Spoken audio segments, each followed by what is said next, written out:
Jeet media network ಎಂದೆಂದಿಗೂ ನಿಮ್ಮೊಂದಿಗೆ. ವೀಕ್ಷಕರೇ ನಮಸ್ಕಾರ. ಜೀತ್ ಮೀಡಿಯಾ ನೆಟ್ವರ್ಕ್ ಯೂಟ್ಯೂಬ್ ವಾಹಿನಿಯ ವಿಶೇಷ ವಿಡಿಯೋ ನೋಡೋದಕ್ಕೆ ನಿಮಗೆಲ್ಲ ಸ್ವಾಗತ. ಗುರುವಾರ ದಿನ ಈ ಉಪಾಯ ಮಾಡಿದ್ರೆ ಮುಚ್ಚಿರುವ ಅದೃಷ್ಟದ ಬಾಗಿಲು ತೆರೆಯುತ್ತೆ ಅನ್ನೋ ರಹಸ್ಯ ಮಾಹಿತಿಯನ್ನ ಈ ವಿಡಿಯೋದಲ್ಲಿ ನಾನು ನಿಮಗೆ ಹೇಳ್ತೀನಿ ನೋಡಿ. ವಿಡಿಯೋಗೆ ಈಗಲೇ ಒಂದು ಲೈಕ್ ಕೊಟ್ಟು ವಿಡಿಯೋ ಕೆಳಗೆ ಓಂ ನಮೋ ಭಗವತೆ ವಾಸುದೇವಾಯ ಅಂತ ಕಮೆಂಟ್ ಮಾಡೋದಕ್ಕೆ ಮರಿಬೇಡಿ. ಹಾಗೆ ವಿಡಿಯೋ ಕೆಳಗೆ ಇರೋ ಜಾಯಿನ್ ಬಟನ್ ಒತ್ತಿ, ಅಂದ್ರೆ ನೀವು ಜೀತ್ ಮೀಡಿಯಾ ಚಾನಲ್ ಮೆಂಬರ್ ಆಗ್ತೀರಾ. ಆಗ ನೀವು ಮೆಂಬರ್ಗಳಿಗೆ ಇರುವ ವಿಶೇಷ ವಿಡಿಯೋ ಮತ್ತು ಲೈವ್ ನೋಡಬಹುದು. ನಿಮ್ಮ ಅದೃಷ್ಟದ ಬಾಗಿಲನ್ನ ತೆರಿಬೇಕು ಅಂದ್ರೆ ನೀವು ಗುರುವಾರದ ದಿನ ಒಂದಷ್ಟು ಉಪಾಯಗಳನ್ನ ಮಾಡಬೇಕು. ಜ್ಯೋತಿಷ್ಯದ ಪ್ರಕಾರ ಗುರುವಾರದಂದು ವಿಷ್ಣು ಮತ್ತು ಗುರು ಬೃಹಸ್ಪತಿಯನ್ನ ಪೂಜಿಸಲಾಗುತ್ತೆ.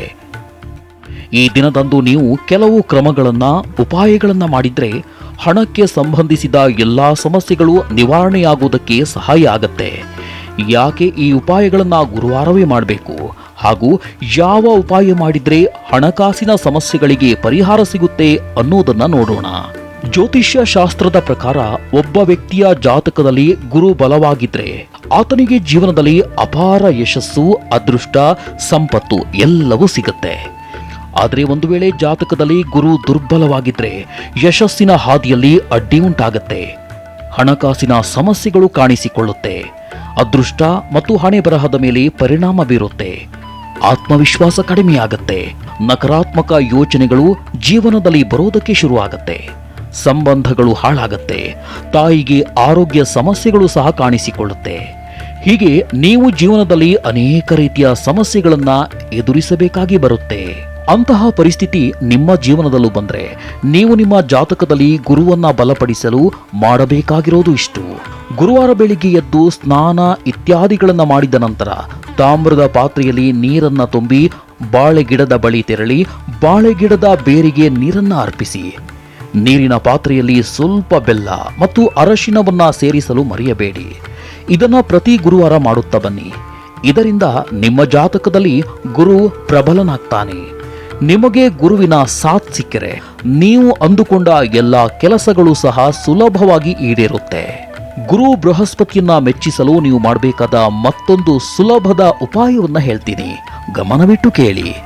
ನಿಮ್ಮ ಜಾತಕದಲ್ಲಿ ಗುರು ದುರ್ಬಲನಾಗಿದ್ರೆ ಪ್ರತಿ ಗುರುವಾರದಂದು ಬಾಳೆ ಮರಕ್ಕೆ ವಿಧಿವಿಧಾನಗಳ ಪ್ರಕಾರ ಪೂಜೆ ಮಾಡಿ. ಪೂಜೆ ಮಾಡಿದ ನಂತರ ಬಾಳೆ ಮರದ ಬುಡಕ್ಕೆ ಸ್ವಲ್ಪ ಬೇಳೆ, ಸ್ವಲ್ಪ ಅರಶಿನ ಮುದ್ದೆ ಮತ್ತು ಬೆಲ್ಲವನ್ನ ಅರ್ಪಿಸಿ. ನಂತರ ಬಾಳೆ ಮರದ ಪರಿಕ್ರಮ ಮಾಡಿ.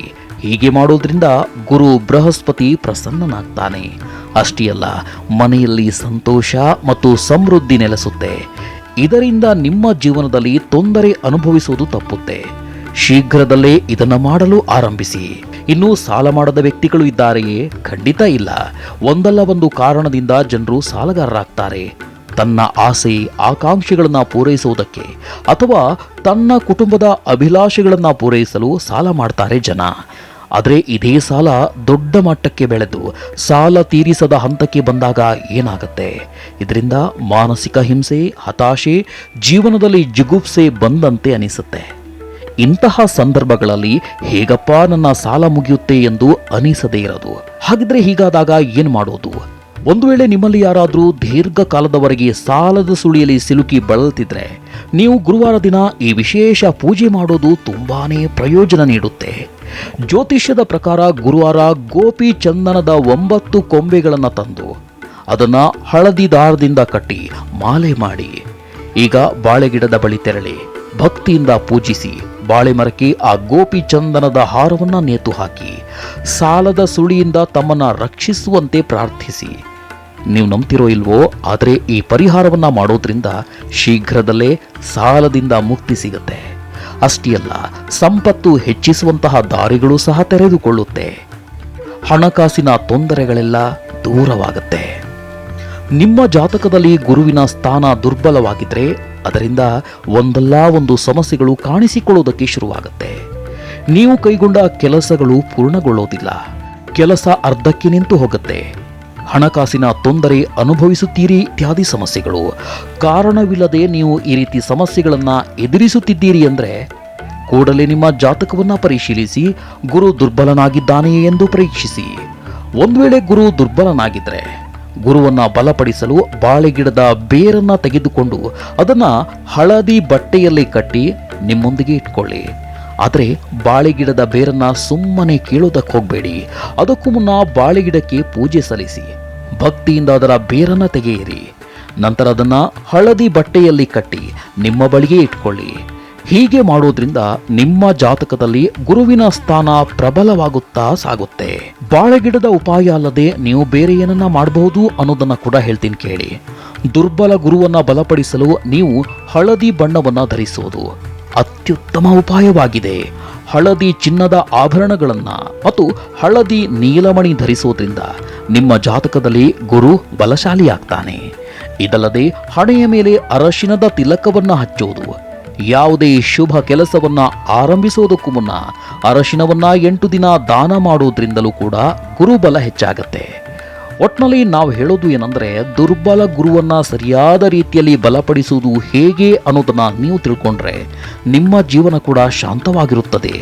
ಅಷ್ಟೇ ಅಲ್ಲ, ನೀವು ಜೀವನದ ಎಲ್ಲಾ ಸಂತೋಷಗಳನ್ನ ಆನಂದಿಸಲು, ಹಣಕಾಸಿನ ಸಮಸ್ಯೆಗಳು ಇರದೆ ನೆಮ್ಮದಿಯಾಗಿ ಜೀವನ ಮಾಡಲು ಮಾಡುವಂತಹ ಕೆಲಸಗಳಲ್ಲಿ ಯಶಸ್ಸನ್ನು ಪಡೆಯೋದಕ್ಕೆ ಸಾಧ್ಯವಾಗುತ್ತೆ. ಹಾಗಾಗಿ ನಿಮ್ಮ ಜಾತಕದಲ್ಲಿ ಗುರು ದುರ್ಬಲವಾಗಿದ್ರೆ ಈ ಉಪಾಯಗಳನ್ನು ಮಾಡಲು ಮರಿಬೇಡಿ. ವೀಕ್ಷಕರೇ, ಗುರುವಾರದ ದಿನ ಈ ಉಪಾಯ ಮಾಡಿದ್ರೆ ಮುಚ್ಚಿರುವ ಅದೃಷ್ಟದ ಬಾಗಿಲು ತೆರೆಯುತ್ತೆ ಅನ್ನೋ ಮಾಹಿತಿ ತಿಳಿಸಿದ ಈ ವಿಡಿಯೋ ನಿಮಗೆ ಇಷ್ಟ ಆಗಿದೆ ಅಂತ ಭಾವಿಸ್ತೀವಿ.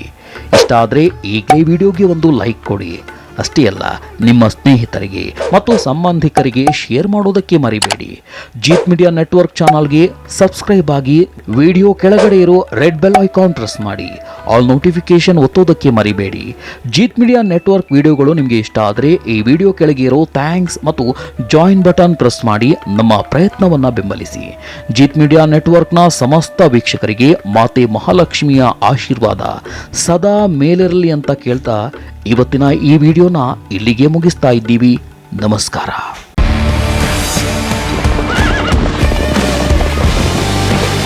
ಜೀತ್ ಮೀಡಿಯಾ ನೆಟ್ವರ್ಕ್ ಎಂದೆಂದಿಗೂ ನಿಮ್ಮೊಂದಿಗೆ.